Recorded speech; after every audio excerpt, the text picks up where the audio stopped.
यहाँ एक 300 शब्दों की छोटी कहानी है जिसमें एक आदमी अपनी पत्नी और बेटे को बारिश में खो देता है। आखिरी बारिश। बारिश कई दिनों से रुकी नहीं थी। अरुण टूटे हुए रास्ते के किनारे खड़ा था, भीगा हुआ। क्लू, एक फटी हुई तस्वीर देख रहा था, उनकी केवल शेष बची हुई याद। उसकी पत्नी मीरा की मुस्कान अभी भी तस्वीर में नाच रही थी। उनके बेटे आरव की छोटी छोटी बाहें उसकी गर्दन के चारों ओर लिपटी हुई थीं। यह कुछ हफ्ते पहले ली गई थी, जब बाढ़ आई। गांव का सायरन आधी रात को चीखा था।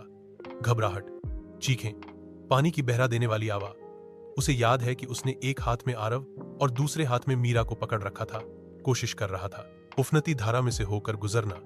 लेकिन नदी क्रोधित और उफनी हुई कि अन्य योजनाएं थीं। एक उछाल आई, उसकी पकड़ खिसक गई। एक चीख, फिर सन्नाटा। दिनों तक अरुण ने खोज की आश्रयों में, अस्पताल की सूचियों में, मलबा। हर बार जब उसने किसी बच्चे के रोने या किसी महिला की आवाज सुनी, आशा की किरण जग उठी। हर बार वह थोई और मुरझा गई। अब बचाव दल आगे बढ़ गए थे। पानी कम हो गया था, लेकिन उसके सीने में गहरा गड्ढा और गहरा हो गया था। मीरा का दुपट्टा बरगद के पेड़ के पास बह गया था। आरव की खिलौना कार पुराने स्कूल के पास कीचड़ में आधी गाड़ गई थी। फिर भी अरुण सड़क के किनारे इंतजार कर रहा था। शायद किसी चमत्कार से वे वापस आ जाएंगे। स्मिलिंग, भीगा हुआ और जीवित, पर केवल बारिश आई। यह पत्तियों पर टपका, पोखरों में फुसफुसाया और उसके हाथ में रखी तस्वीर पर चुपचाप गिरा। वह हिला नहीं, पलक नहीं झपका।